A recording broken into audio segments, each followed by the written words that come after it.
주중에 이런 소중한 만남들 좀 많이 기뻤습니다. 여러분들께서 그렇게 유퀴즈라는 걸 보시나요? 제 딸이 유퀴즈를 좋아하더라고요. 그래서 제가 다른 건 안 보는데 유퀴즈는 꼭 보는데 굉장히 필요하는 그런 알리가 있다고 얘기를 하더라고요. 최근에 그 젠센 항이라는 사람이 그 유재석하고 톡을 하는 걸 제가 이렇게 유심하게 제가 안 봤었는데 그 젠센 항이 굉장히 이렇게 사람이 활력이 있고 그렇더라고요. 그래서 그렇게 유재석이 질문하다 어떻게 당신은 그 삶에서 그렇게 활력이 있고 그렇게 좋은 기운이 흘러나오냐고 얘기하니까 그 젠센항이 하는 말이 이렇게 말해요. 지금 바로 나의 옆에 있는 사람이 성공하도록 돕는 것. 이것이 내 생의 모토다. 이걸 하더라고요. 지금 바로 나의 옆에 있는 사람이 성공하도록 돕는 것. 그래서 제가 그 말 들으면서 저 사람이 그 사람 아닌 것 같은데 하나님의 일반 은총의 길에 들어선 사람이네. 그 생각이 들었습니다. 크리스천 가운데 윌리엄 윌버퍼스라는 사람이 있어요. 저도 참 이분 참 사랑하는 제가 좋아하는 청년 때부터 좋아하는 분인데 영국의 하원 의원을 했던 사람이고 영국에서의 그런 링컨 같은 사람입니다.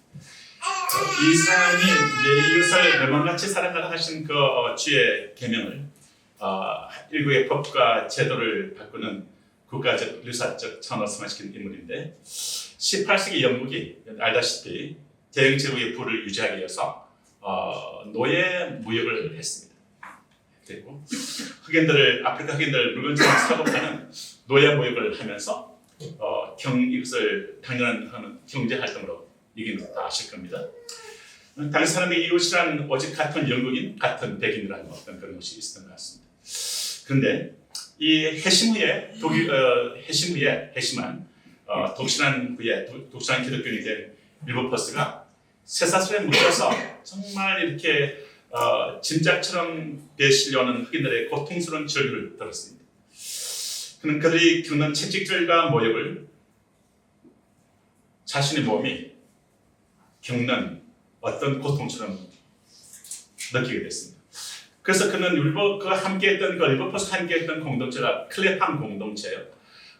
기독교 국가라고 하지만 참된 기독교의 정신을 따라서 행치 않고 있는 이 나라와 풍조 가운데서 참된 기독교의 정신을 따라가야 된다. 그러면 성경이 말씀하는 성경 말씀을 따라가야 된다. 성경은 무엇을 말하는가 했을 때 윌버퍼스는 바로 내 이웃을 내 몸같이 사랑하라는 이 말씀을 그는 성경에서 붙이기 시작합니다. 그러면서 그들이 이제 그 클레팜 공동체라는 이 사람들이 함께 그 당시에 언론인 또는 경제인들 또는 의료인들 또는 가정주부도 있고 하여튼 정치인도 있고 이 사람들 함께 머리져서 함께 클레팜이라는 공동체를 만들어서 영국이 가야 할 그 방향을 제시하기로 결정하고 함께 윗걸레를 계속해서 모여서 만나고 교제하고 기도하고 하면서 우리가 가야 할 길이 뭔가를 이렇게 나눴던 공동체였습니다. 이 공동체 대단히 영국이라는 사회가 하나님이 쓰기에 합당하도록 만들었죠. 그 당시에 기독교 국가라 했지만 그 나라 자체가 그렇게 가지 않았기 때문에 그런데 이 클레팜 이 공동체에 있던 윌버퍼스가 그 클레팜 공동체가 이런 구호를 만듭니다. Am I not a man and a brother? 저 흑인이 나의 이웃이며 나의 형제가 아닙니까? 이런 구호를 만듭니다. 나도 인간입니다. 이런 구호를 만들었죠. 꿀과 설탕을 생산하기 위해서 노예들이 흘린 피와 눈물을 풍부하면서 영국 사회를 행해서 외쳤습니다. 저 흑인이 나의 이웃이며 나의 형제가 아닙니까? 하나님의 형상이 아닙니까? 소중히 받아야 할 대상이 아닙니까? 다른 모든 조건을 제끼고 하나님의 형상으로서 그 자체로서 소중히 인정받아야 할 사람이 아닙니까? 라는 이 성경적인 진리를 선포하기 시작했습니다. 윌버퍼스가 이 노예 무역 폐지 법안을 의회에 통과시키기까지 무려 20년이라는 세월이 걸렸습니다. 이 노예 무역은 당시 영국 거대 상인들과 귀족들의 엄청난 이권이 걸린 사업이었죠. 일본에서 이 법안을 취재하자 그는 매일같이 살해 협박에 시달려야 했고 동료 정치인들에게 영국의 경제를 약화시키고 망해하는 어렵게 하는 비애국자라고 또는 망치는 미친 자라는 비난과 조롱까지 받았습니다. 근데 만약 윌버퍼스가 자기 자신이 아니만을 생각했다면 벌써 포기했을 겁니다. 그렇지만 그는 매년 법안이 부결될 때마다 하나님의 말씀을 생각하면서 하나님의 형상으로 지어진 그 자체로서 사람은 존중받아야 된다. 사람은 그 모든 조건을 넘어서 하나님의 형상으로 지어진 존재이기 때문에 그 자체로서 소중히 여김을 받아야 한다. 난 이 성경적인 가장 중요한 성경적인 정신, 하나님을 내 마음을 다하여 사랑하고 내 이웃을 내 몸같이 사랑하라는 이 가장 크고 첫 번째 되는 이 그런 이 계명을 그런 성경의 핵심을 마음에 굳게 붙들었습니다. 이 말씀을 그의 마음에 깊게 못을 박았습니다.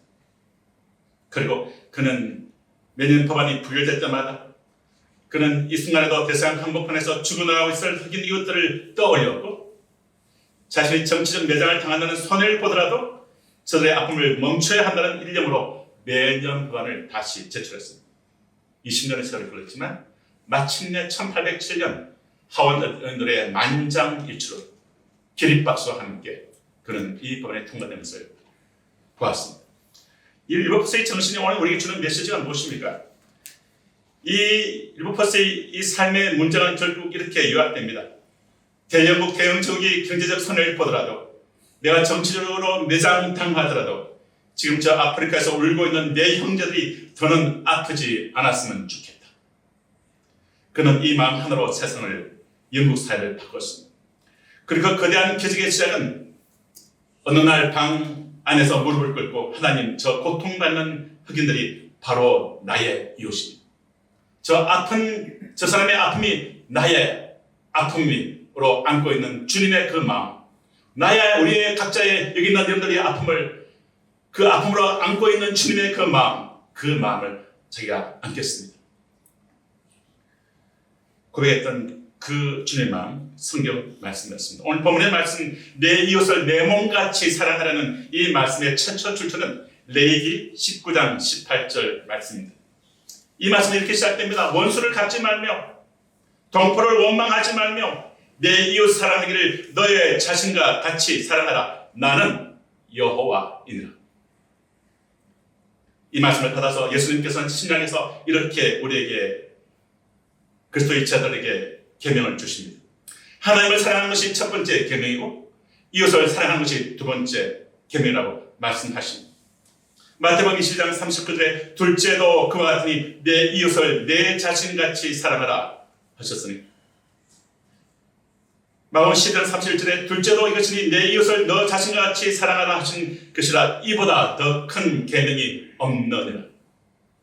누가복음 10장 27절 말씀 대답하여 이르되 너의 마음을 다하여 목숨을 다하며 힘을 다하며 뜻을 다하여 주 너희 하나님을 사랑하고 그와 같이 이와 같이 또한 내 이웃을 너 자신과 같이 사랑하라 하였나이다. 주님은 우리에게 너 이웃을 내 자신같이 사랑하라고 말씀합니다. 예수님이 이 길을 가셨습니다. 주님이 사랑하는 사람이 아플 때 그 아픔이 자신의 아픔으로 서로씩 끌어안으신 분이 예수님이십니다. 그리고 우리에게 그 생명을 주셨습니다. 그래서 그 제자로 우리를 부르셨습니다. 너의 아픔을 나의 아픔으로 서로씩 끌어안는 것, 그것이 주님이 우리에게 주신 제자의 길이고 크리스천의 정체성이고 크리스천이 품어야 할 성품이고 성격입니다. 예수님의 제자들과 사도 바울 역시 이 말씀을로 모든 하나님의 말씀이 이 한 구절로 요약된다고 가르칩니다. 로마서 13장 9절 남을 사랑하는 자는 율법을 다 이뤘느니라. 그 외에 다른 계명이 있을지라도 너의 이웃을 너 자신과 같이 사랑하는 이 한 계명에 다 들었다.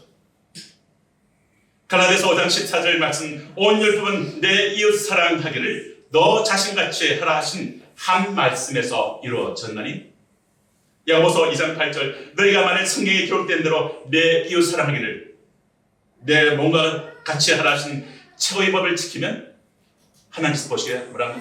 잘하고 있다. 너 잘 살고 있어.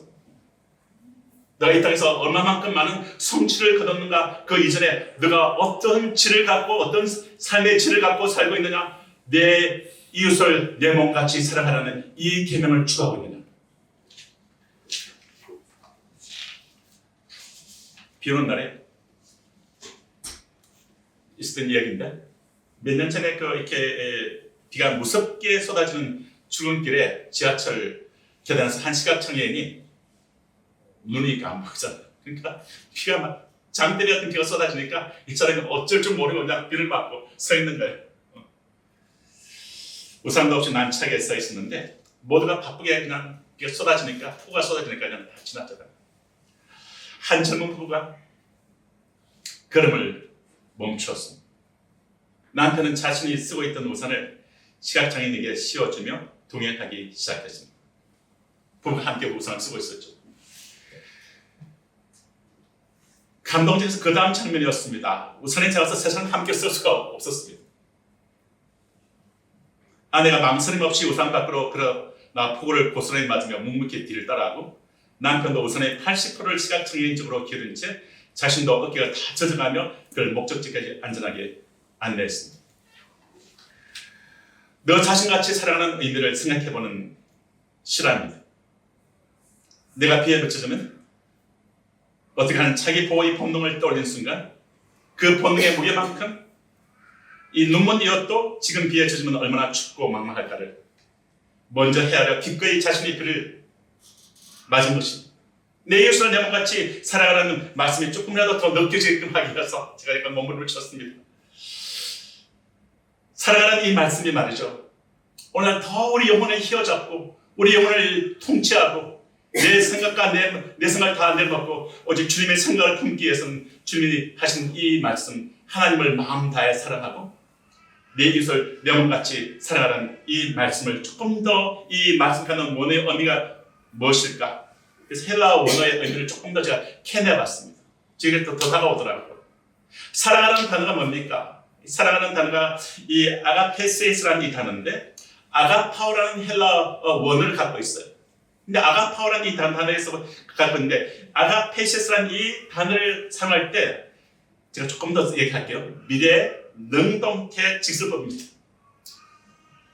이렇게 들어가면 졸지 마십시오. 미래 능동태 직설법이에요. 이게 가는 의미가 뭡니까? 능동태 직설법이라는 말은, 능동태 직설법은 절대적인 의미입니다. 절대적인 의미. 자신의 감정과 상관없이 상대방의 어떠함의 조건을 달지 않고 그 사람의 유익을 위해 행동하기로 선택하는 의지적인 사랑입니다. 다시 말합니다. 상대방의 어떠함의 조건을 달지 않고 그 사람의 유익을 위해 행동하기로 선택하는 의지적인 사랑이 아가파오, 아가페이세스 사랑입니다. 그리고 이 말은 미래형으로 되어 있어요. 왜 미래형으로 되어 있을까요? 한번더 끝내란 말입니까? 아닙니다. 미래형은 어떤 의미가 있는가 하면 계속하는, 계속하는, 계속하는. 일회성 행동에 그치지 않고 계속해라. 주님이 이렇게 명령하셨어요. 사랑하라. 누구를? 내 이웃을. 그럼 내 이웃은 누굽니까? 헬라 원어는 이웃을 누구라 말합니까? 가까이 있는 자래요. 가장 가까이, 가장 곁에 있는 사람이라고 말합니다. 공간적인 가까움을, 내 삶에서 공간이 가까움에 있는 사람들, 내 눈앞에 마주한 그 사람들, 나의 이웃입니다. 내 자신과 같이란 말은 내 자신과 같이. 내 자신과 같이는 이 헬라의 의미가 뭡니까? 이거는 인간은 누구나 본능적으로 자신을 보호하고 먹이고 입히고 자신의 권리와 체면을 지키려 하는 것이 있어요. 그 인간의 본능입니다. 이 본능적이고 강력한 자기 자신을 향한 사랑을 그대로 나의 이웃에게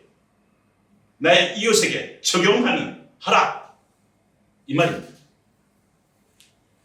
본능적으로 자신을 보호하고 먹이고 지키고 입히고 권리와 체면을 지키려 하는 이것을 그대로 너의 가장 가까운 곁에 있는 이웃에게 행하라. 지금 이렇게 하나님이, 왕이신 하나님이 명령을 하신 겁니다. 그대로 이웃에게 적용하는 황금률의 기준으로 삼으라는 명령이에요. 내가 아플 때 서러운 것처럼 너의 이웃의 아픔을 똑같은 무기로 느끼라는 의미입니다. 그러면서 사랑하라. 내 가까이 있는 가장 곁에 있는 가까이 있는 사람을 너 자신과 같이. 주님의 명령이죠.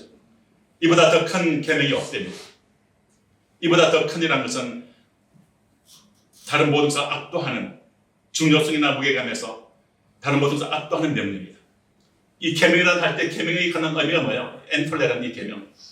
이 계명이 뭔가 하니까 어명이다. 한마디로 말하면. 왕이신 창조주시고 왕이신 그분이 주시는 명령이기 때문에 이 명령은 함부로 너희가 대신 안 돼. 이 명령은 어명이기 때문에 반드시 절대적이고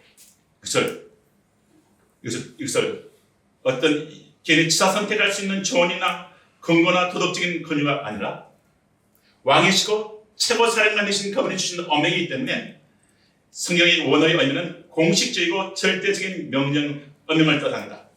이 계명을 어기는 것은 최고 그리자이신 하나님의 뜻을 거역하는 이러한 무거운 의미를 지닌 어명입니다. 내 이웃을 내 몸같이 사랑하는 것은 어명입니다. 이보다 더 큰 어명 계명이 없다는 것은 절대 존재하지 않는다는 의미인 거죠. 그래서 참 이 말을 한마디로 풀이하면 이와 같이 원어적 의미를 말하는 이와 같습니다. 이웃을 사랑하는 일은 창조주이시며 왕이신 하나님의 절대적인 명령입니다. 우리는 내 기준에 맞는 사람이 아니라 지금 내 앞에 있는 사람의 유익을 위해 내가 나를 돌보는 기준 그대로 내 의지를 다해 지속해서 사랑해야 합니다. 하나님의 온율법 가운데 이 의미보다 더 중대하고 우선하는 법은 단연코 존재하지 않는다. 이렇게 원어는 우리에게 얘기해 주셨습니다. 저는 이 말씀을 보고 난 다음에 이 말씀 조금 더 우리가 삶 가운데서 이해토록 하기 위해서 선한 사마리아인 비유를 드세요. 그렇죠? 선한 사마리아인의 비유를 통해서 하나님 사랑과 이웃 사랑이 어떻게 하나로 연결되는지 더 깊이 한번 알아봅시다. 선한 사마리아인의 비유를 보시면 한 율법, 오늘 본문에 읽었던 것 같이 한 율법 교사가 예수님께 나옵니다. 내 이웃이 누굽니까? 내 이웃이 누굽니까? 라는 질문을 해요. 그런데 주님은 내 이웃이 누굽니까? 라는 이 질문을 받고 난 다음에 주님이 선한 사마리아인 이야기를 잘 아시는 얘기를 다 하기 때문에 다시 설명하지 않겠습니다. 이 이야기를 스토리텔링을 하십니다. 강도 만난 자가 있는데 그만 죽은 자가 같이 됩니다. 그런데 사람들이 지상과 레인들이 그것을 보고 멀리 건너편에서 가까이 오지도 않고 저 건너편에서 피해서 가버렸다. 가까이 오지 않았다. 내가 아플 때 그 아픈 가운데 가까이 오지 않았다. 이 말을 합니다. 그런데 한 사마리아인은 그러지 않았다. 그러면서 그냥 딱 한 단어가 든 겁니다. 불쌍히 여겨. 따라 하실래요? 불쌍히 여겨. 이 불쌍히 여겨라는 이 단어가 어떤 뜻인가 하면 너의 아픔을 나의 아픔으로 느끼는 주님의 심정입니다. 내 가까이 있는 이웃이 아픈데 그것이 나의 아픔으로 가장 깊이 느끼시는 분이 누굴까요? 예수님이십니다. 여러분들의 아픔이 있으면 그 아픔을 가장 깊이 있게 느껴지는 분이 누가 계신가? 예수님이 계십니다. 그 하나님이 계십니다. 하나님의 아빠가 계십니다. 예수님이 계십니다. 그런데 주님은 이제는 하나님의 자녀가 된 저희들에게, 예수님의 자녀가 된 저희들에게 주님의 이 심정을 우리에게 품으라고 말합니다. 너희 안에 이 마음을 품으라. 곧 예수 그리스도의 마음이니. 사실 이 사마리아인이 불쌍히 여겨란 이 마음이죠. 이게 스플랑크나란 이 헬라 정말 이 아내가 통증을 느끼는 그런 거죠. 통증을 느끼는 거죠. 우리가 죄인되었을 때, 우리가 연약할 때, 우리가 아플 때, 우리를 버리시지 않고 우리가 죄인되었을 때, 우리가 연약할 때 하나님이 독생자 예수를 보내신 그 사랑으로 우리 애가 연약할 때, 우리가 부족할 때, 우리가 정말 아플 때 우리에게 독생자 예수를 보내신 하나님 아버지의 그 마음이죠. 그래서 왜 그것을 당신의 아픔으로 끌어안았기 때문에 하나님의 주님의 마음을 표현하고 사마리아인의 이 사람은 그 예수님의 사랑임을 보여줍니다. 가까이 다가오셔서 그의 아픈 것을 끌어안아 주시고 그를 만져주십니다. 인간의 뇌는요, 타인의 행동이나 감정을 보기만 해도 마치 내가 그것을 직접 겪는 것처럼 똑같이 활성화되는 거울 신경세포가 있다고 합니다. 타인의 고통을 내 고통으로 느끼는 것은 초자연적인 영혼들의 전유물만은 아닙니다.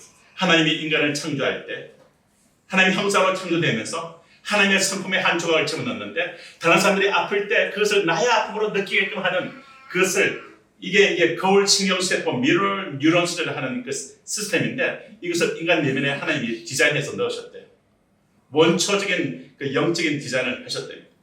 근데 이기심은 이 안테나를 무디게 만들고 그러나 아가페 사람은 이 안테나를 아름답게 표현하게 하시다.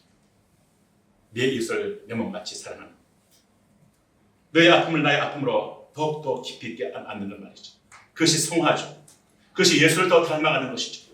그것이 내 영혼을 궁극적으로 이 땅에 살아갈 때 이 살아가는 내 인생의 질을 만드는 것이고 하나님 앞에 섰을 때 하나님께서 그만 착하게 살았다 말합니다. 충성되게 살았다 말합니다. 무엇을 얼마만큼 많이 했다, 무엇을 했다 그것이 아니라 어떤 퀄리티로 했는가, 어떤 내면 어떤 정신을 가지고 했는가 말이죠. 예수님의 결론은 누가 이웃이 되겠느냐? 율법께서는 내 이웃이 누굽니까? 라고 물었는데 예수님은 오히려 그 말을 뒤집습니다. 누가 이웃이 되어주느냐 말합니다.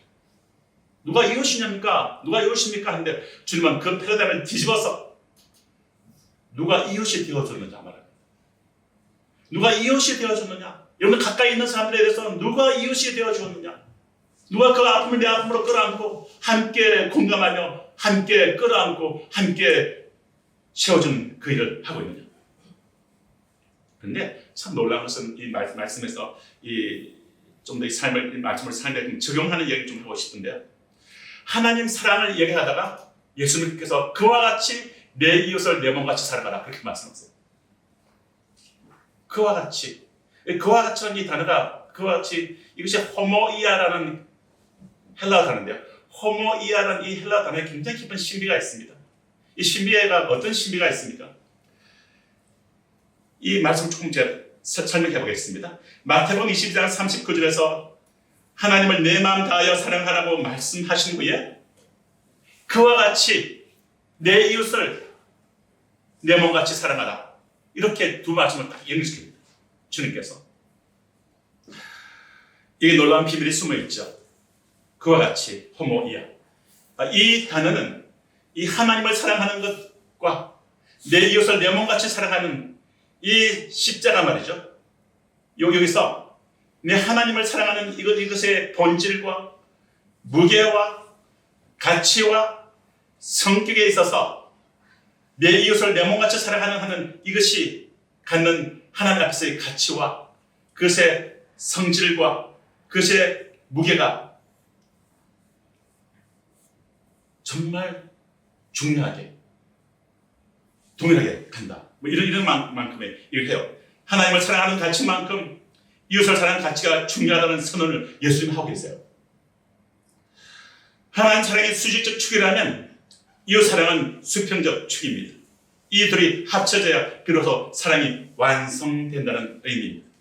곧 하나님을 마음 다하여 사랑하듯이 내 이웃을 또 마음 다하여 사랑하라.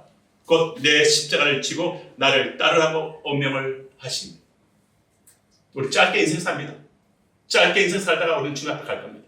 우리의 이 짧게 사는 이 인생 가운데 우리는 어떻게 살아야 할 것인가? 네, 이것이 핵심입니다.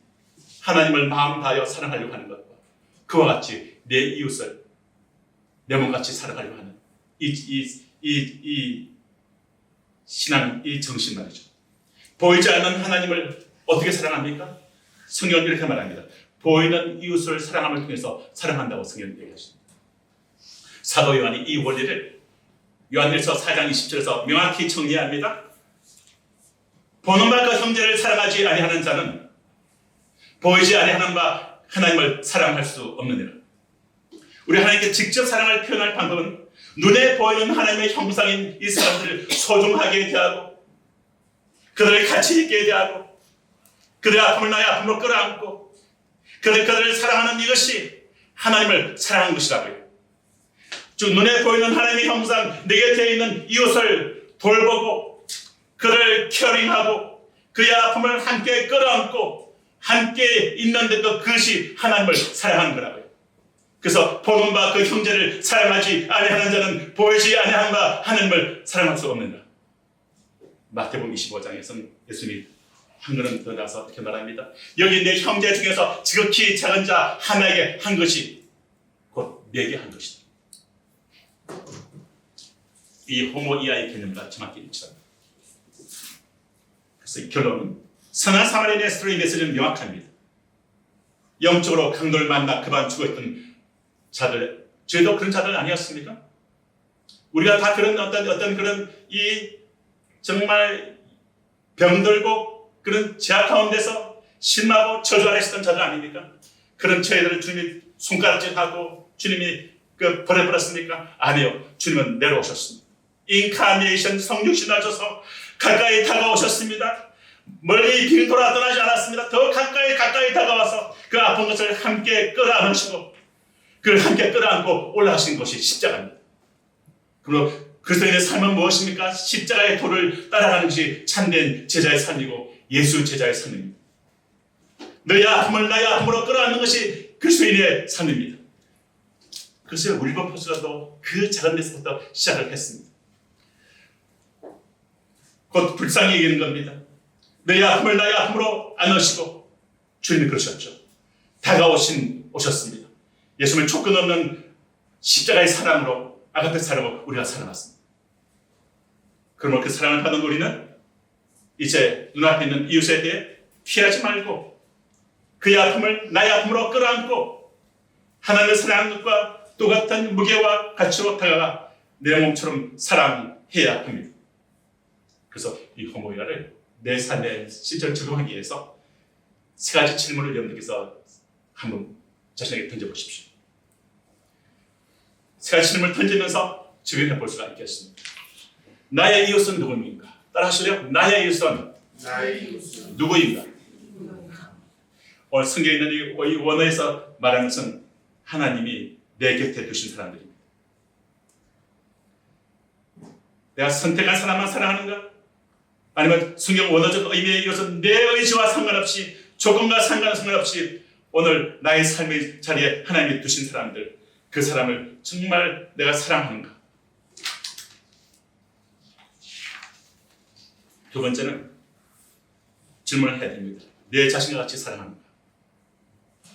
우리는 나 자신의 작은 실수는 관대하고 배고픔이나 취해나 즉각 반응하면서도 타인의 고통에 대해서 무감각해지기 쉽습니다. 누군가를 판단하거나 도울 때 저울의 기준을 바꿔보시면 어떻습니까? 내가 저 상황에 처했다면 어떤 대접을 받고 싶을까? 그 자연스러운 자기 보호 본능의 무게만큼 이웃을 대하는 것이 성경이 말하는 사랑의 기준입니다.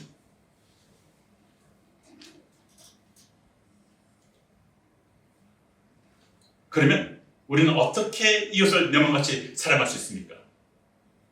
이 계명들을 실천하는데 무엇이 그것이 됩니까? 방해되는 인간의 이기심이나 한계를 극복하는 성경적 방법은 성경 인간의 이기심과 한계를 인간의 의지나 결단으로 극복하라고 말하지 않습니다. 성경이 제시하는 해결책은 내 안의 차원을 짜내는 것이 아니라 원천을 바꾸는 것입니다. 실제 이 사랑을 실천하려고 하는 가로막는 이기심의 한계를 극복하는 성경적 방법 세 가지를 성경은 우리에게 보여주고 있어요. 첫 번째는 내가 이웃을 사랑하려 할 때 그 사랑의 원천을 샘 근원을 이신 주님께 내 뿌리를 내리는 것입니다. 그에 근거하는 것입니다. 그래서 내가 제한된 나의 사랑을 넘어설 수 있도록 나의 아직도 그런 어떤 인간의 제한된 사랑을 넘어설 수 있도록 그 사랑이 흘러넘치게 하도록 하기 위해서 이 아가파이가 흘러들어가도록 하기 위해서 우리가 이웃 사랑에 실패하는 가장 큰 이유는 내 안에 있는 한정된 사랑으로 사랑하려 하기 때문입니다. 성경은 우리 마음에 먼저 하나님 사랑이 부음받아야 한다고 말해요. 따라하실까요? 하나님의 사랑이 내 마음에 부음받아야 됩니다. 그래서 요한 1서 4장 19절은 우리가 사랑하면 그가 먼저 우리를 사랑하셨습니다. 말합니다. 로마서 5장 5절 말씀에 이 중요한 말씀 있죠. 성령으로 말미암아 하나님의 사랑이 우리 마음에 부음받으니, 이 아가파와 이 사랑이 우리 마음에 부음받으니 어디로부터 출발하고 하나님께로부터요. 하나님이 우리의 사랑의 출발점입니다. 우리 가정의 사랑의 출발점입니다. 우리 교회의 사랑의 출발점입니다. 우리 어떤 공동체의 사랑의 출발점입니다. 이 사랑이 우리 안에 부음받아도 하나님 앞에 엎드리고 겸하게 하나님께 사랑을 구하는 그 말이죠. 그래서 이기심을 누리려고 애쓰기 전에 강도만 자 같았던 나를 조건 없이 용서해 주시고 사랑으로 다가와 주시고, 또 나를 정말 내가 연약할 때, 내가 자강됐을 때 나에게 다가오셔서 그 나에게 독생자를 보내신 하나님의 사랑 말이죠. 그래서 그러므로 나를 살려내신 십자가의 사랑 깊이 묵상하시면서 내 마음의 탱크를 먼저 채워야 합니다. 내 잔에 넘쳐 흘러서 자연스럽게 이웃에게 흘러가야 되는 것이 성령의 순서다. 그러므로 우리가 하나님과의 교제가 첫 번째입니다. 하나님과의 교제에 깊이 뿌리를 내리십시오. 여러분, 뭔가 이것에 대해서 결핍을 느낀다면 하나님과의 교제를 체크해 보십시오. 하나님과의 교제에 깊이 뿌리를 내리시고, 그래서 사랑의 샘을 퍼서 여러분의 영혼의 탱크에 채우십시오. 그래서 이 사랑이 여러분이 가까이 있는 이웃에게 흘러가도록 하십시오. 사랑의 샘 근원에 마코레에 깊게 뿌리를 내리십시오. 두 번째는 육체의 소욕을 이기는 성령님과의 동행이 필요합니다. 우리에게 성령을 보내셨습니다. 기억하십시오. 우리가 홀로 이 길을 가도록 하신 게 아니에요. 이 십자가의 하나님을 사랑하고 이웃을 사랑하는 이 십자가를 짊어지고 가는 이 길을 감당하도록 성령을 보내셨어요. comfort, 위로하는 분, 힘을 주시기 위해서 성령이 오셨습니다. 그러므로 정말 인간의 이기심은 성경에서 육체의 소욕이라고 불러요. 자기 중심성이라고 부르죠. 사도 바울은 이 자기 중심성, 이기심의 본능을 이기는 유일한 방법이 뭐라고요? 우리 안에 주발된 생명을 따라, 예수의 생명을 따라, 성령을 따라 행하는 것이라고 가르칩니다. 갈라디아서 5장 16절은 내가 이르노니 너희는 성령을 따라 행하라. 그리하면 육체의 욕심을 이루지 아니하리라. 이 성령을 따라 행한다는 이 헬라 원어 페리파테이테라는 이 단어의 뜻이 뭐예요? 단순히 걷는 것이 아닙니다. 인생의 모든 영역에서 성령과 보조를 맞춰서 하나 둘 맞춰 성령과 보조를 맞춰서 순간순간 성령님을 초청하고 성령과 보조를 맞춰서 매일매일 함께 산책하다 동행하다는 뜻이 있습니다. 그러니까 성령님을 자꾸만 초청하십시오. 여러분들 성령님과 도움을 청하십시오. 아멘. 하나님은 성령을 우리 안에 보내셨어요. 우리의 연약함을 돕게 하기 위해서, 우리의 힘을 실어주기 위해서, 우리에게 정말 하나님의 새로운 그런 사랑의 힘을 공급하기 위해서 말이죠. 없던 사랑을 또한 경험하도록 하기 위해서, 제가 이번 주에 제가 강남 고용을 맞을 때 우리 김가연 자님 간증 듣고 제가 엄청 저희가 은혜를 많이 받았죠.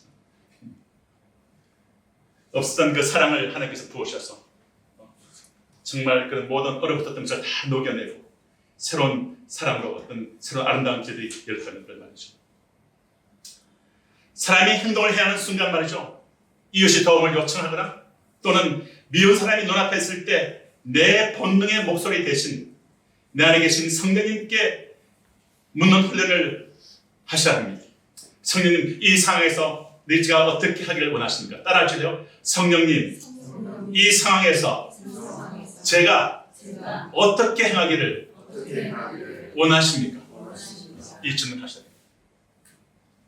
샘 근원에 계신 주님을 의존하고, 두 번째는 성령님을 자꾸만 나를 돕기 위해서 오신 성령님을 더 가까이 성경 보조를 맞춰서 매일매일 함께 산책하고 동행하는 따라 행하라는 이 원어 의미를 따라서 우리는 따라 행하기 위해서 성령님께 어떤 나의 목소리 대신, 나의 다른 생각 대신 내 안에 계신 성령님께 묻는 훈련을 하는 것입니다. 성령님, 이 상황에서 제가 어떻게 하기를 원하십니까? 라고 주권을 넘길 때 성령의 열매가 우리 삶에 다가오기 시작하고 맺히기 시작합니다. 에디 심슨 목사님은 성령님을 대해서 이렇게 얘기를 했어요. 성령님은 우리를 그리스도의 십자가에 함께 장사 지내는 위대한 장의사다. 장의사. 우리를 십자가에 못 박혀 죽고 예사람은 예자는 우리 안에 예수의 생명을 따라 성령을 따라 살아갈 때 영을 따라 성령을 따라 행하면 생명과 평안이 있다고 그랬잖아요. 우리를 생명과 평안의 길로 인도하는 성령은 우리를 십자가에 못 박는, 우리를 십자가로 초청하는 위대한 장의사. 성령의 역사가 우리를 그리스도의 십자가로 데리고 갑니다. 그리고 세 번째, 두 번째 성령의 도우심을 끊임없이 청하는 것이 필요합니다. 세 번째는 무엇입니까? 자기 부인입니다. 따라하실래요? 자기 부인. self denial. 자기 부인하는 겁니다. 자기 부인을 통하면 마음의 공간이 확보됩니다. 예수님이 이웃을 사랑하는 제자의 삶을 살기 위해서 반드시 거쳐야 할 성결 조건을 말씀하셨는데, 그래서 내 자아, 이웃을 밀어내는 이기심을 내려놔. 누구든지 나를 따라오려거든 자기를 부인하고 자기 십자가를 지고 나를 따를 것이니라 라는 이 자기는 누굽니까? 왜 자기를 부인하라는 이 자기가 누굽니까? 성경 문맥 속에는 인간의 타락한 본성과 자아 전체를 가리킵니다. 부인한다는 것은 뭘 의미합니까? 이 부인한다는 이 아파르네 사스트라는 이 헬라어 원어가 갖는 의미가 참 깊습니다. 이것은 뭔가 애차에 대해서 철저히 관계를 끊겠다는 겁니다. 난 너에 대해서 반역하겠다. 난 너에 대해서 against 하겠다. 난 너에 대해서 거절하겠다. 모른다고 거절하라는 강한 부정의 뜻을 가집니다. 그러므로 우리는 이렇게 자기를 부인하기 위해서는 우리의 주권을 주님께 드려야 됩니다. 내 인생의 주인은 내가 아니다. 따라하실까요? 내 인생의 주인은 내가 아니다. 나를 위해서 목숨 바치신 예수님의 것이다. 이걸 들어야 됩니다. 이게 진리입니다. 이 진리가 여러분의 영혼을 깊이 자유케하는 힘이 있습니다. 내 안에 타락한 자를 향해서 나는 너를 against 한다. 난 너를 거부한다. 난 너를 모른다라고 선한 영적인 절거입니다. 부인한다의 핵심 영적인 의미가 무엇입니까? 완전한 소유권의 이전입니다. 주님이 내 인생의 소유권을 갖고 계십니다. 예차에 대해서 파산을 선언하는 것입니다. 이 단은 단순히 욕망을 참는 금욕주의를 넘어서 나의 존재론적 중심을 이동시킵니다. 내가 중심이 된 것이 아니라 주님이 중심이 되도록 이동시키는 철저한 영적 결단을 떠납니다. 이것을 조금만 제가 더 우리가 더 다가오도록 제가 요약을 하겠습니다. 네 가지로 모른다고 선언하는 겁니다. 예차에 대해서 절교를 선언하는 거죠. 거절하다는 뜻입니다. 나는 저 예차와 관계를 끊겠다. 저는 저 사람과 아무런 관계가 없으며 전혀 모르는 사람이라고 법정에서 서약할 때 쓰이던 단어예요. 이 단어가. 이제 내 안에 이기적인 예차를 향해 나는 너를 모른다. 나는 너를 거부한다. 선언하고 관계를 끊는 것을 의미합니다. 두 번째는 자기를 부인하는 것은 도덕적이나 수양이나 금욕주의와 먼저 다릅니다. 무엇입니까? 제 뿌리를 거부하는 겁니다. 나의 뿌리를 나의 예차에 두지 않고 내 인생의 뿌리를 예수님 안에서 새 생명의 뿌리를 내는 겁니다. 예수님을 나의 뿌리로 마커로 샘근원으로 인정하는 겁니다. 샘근원은 이렇게 중요한 언어입니다. 내 인생의 샘근원입니다. 내 인생의 모든 생각의 근원입니다. 나의 뿌리입니다. 금욕주는 자아를 유지한 채 나쁜 행동이나 욕망을 제어하려는 노력이지만 성경적인 가르침은 자기를 부인한다는 말은 애처럼 나의 자아를 나의 뿌리를 중심을 그리스도께 옮기는 겁니다. 내 삶의 보좌에 내가 앉아있는 게 아니라 그리스도께서 내 마음의 보좌의 왕으로서 계시도록 주권을 인정하는 겁니다. 이 진리가 우리 영혼을 근원적으로 자유하는 힘이 있습니다. 존재론적 전복이 필요합니다. 혁명이 필요합니다. 세 번째는 자아 부인은 허무주의나 자기 학대가 아닙니다. 더 위대한 가치를 얻기 위한 거룩한 비용입니다. 내 생명, 시간, 물질, 미래에 대한 주권이 나에게 없음을 인정하는 소유권의 포기입니다. 부활로 가는 통로입니다. 옛사람이 죽어야 세상으로 살 수 있다는 사도 바울의 십자가 신학과 맥을 같이 합니다. 나를 부인하여 비워진 그 자리에 그들의 생명과 성령의 통치가 채워지기 때문에 나의 옛사람을 부인하는 것은, 자아를 부인하는 것은 참된 자유와 생명과 평안을 얻기 위한 방법입니다. 그리고 부인하고라는 이 단어는 계속해야 된다는 의미를 갖고 있어요. 매일의 지속적인 순종을, 십자가를 지고 나를 따르라는 이 명령은 매일 지속적인 순종을 뜻합니다. 그래서 주님이 자기를 부인하고 십자가를 지고 나를 따라 할 때 자기 십자가를 친다는 것은 이기적인 옛 자아가 이미 십자가에서 주님과 함께 못 박혔음을, 곧 십자가에서 죽었음을 매 순간 인정하고 받아들이는 삶의 자세를 뜻합니다. 다시요. 자기 십자가를 친다는 것은 내 이기적인 옛 자아가 이미 십자가에서 주님과 함께 못 박혔음을, 곧 죽었음을 매 순간 인정하고 받아들이고 는 삶의 자세를 뜻합니다. 자기를 부인하는 삶은 나라는 존재를 없애는 허무주의가 아닙니다. 내 삶의 왕자를 예수를 그릇게 내어드림으로써 주님 안에서 생건원에 뿌리내린 참된 나를 발견하고 부활의 생명을 누리는, 생명을 얻되 더 풍성히 얻게끔 하는 유일한 길입니다. 그래서 내가 인생의 주인 자리에 앉아있으면 언제나 내 유익, 내 시간, 내 감정이 최우선이 되므로 이웃이 들어올 자리가 없어요. 거부감을 느끼는, 거절감을 느낄 수 있어요. 그 사람이 거절감을 느낄 수 있습니다. 사람에게 거절감을 주는 그것이 그리스도인의 삶이 아닙니다. 그 삶을 깊이 내 인생 가운데 품는 것이 그리스도의 정신입니다.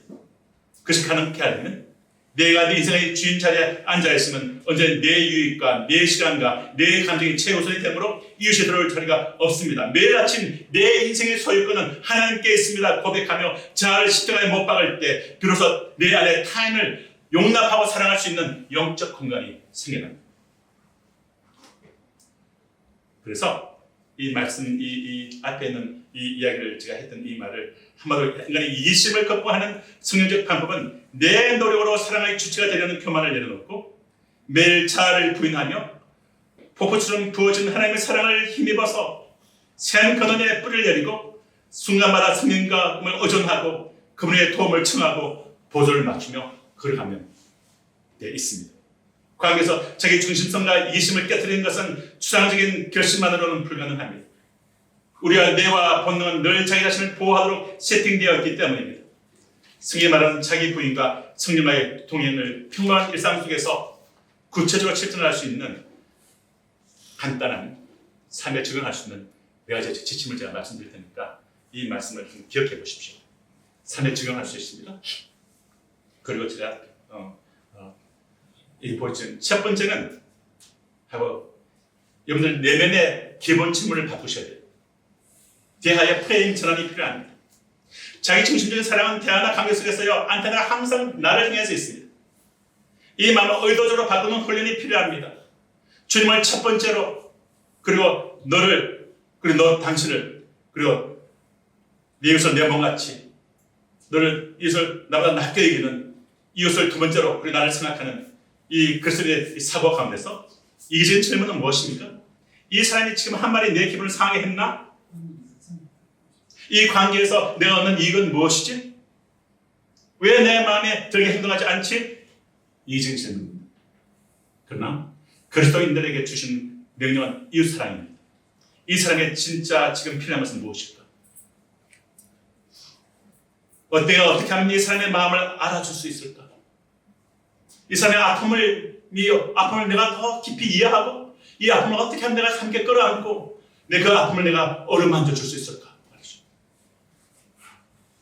내면의 기본 질문이 바뀌어야 됩니다.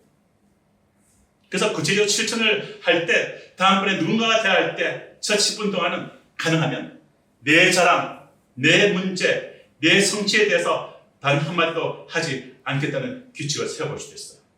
늘 이렇게 하라는 건 아닙니다. 오직 상대방의 삶과 감정에 대해서만 열린 질문을 던지는 것이죠. 첫 번째가 뭡니까? 질문을 바꾸는 겁니다. 두 번째는 공감하는 겁니다. 공감하는 거예요. 나에는 방어 기제를 내려놓기입니다. 진정한 사랑은 내 눈앞에 있는 사람이 현실로 들어가는 것입니다. 자기 중심성은 상대방이 말을 할 때 경청하기보다는 내가 다음에 반박할 말을 준비하게 만듭니다.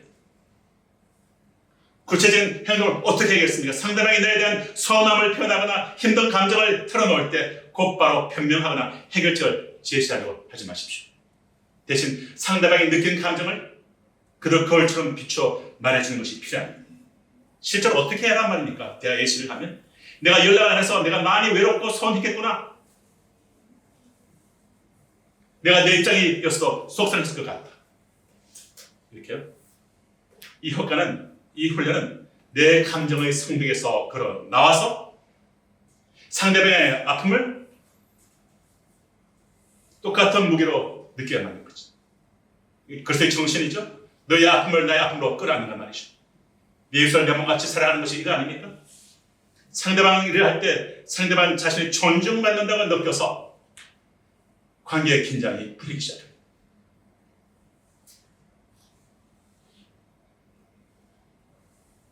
그래서 두 번째는 공감해 하는 말이죠. 세 번째는 시간과 우리는 다 바쁘게 한국 사람은 빨리빨리 문화예요.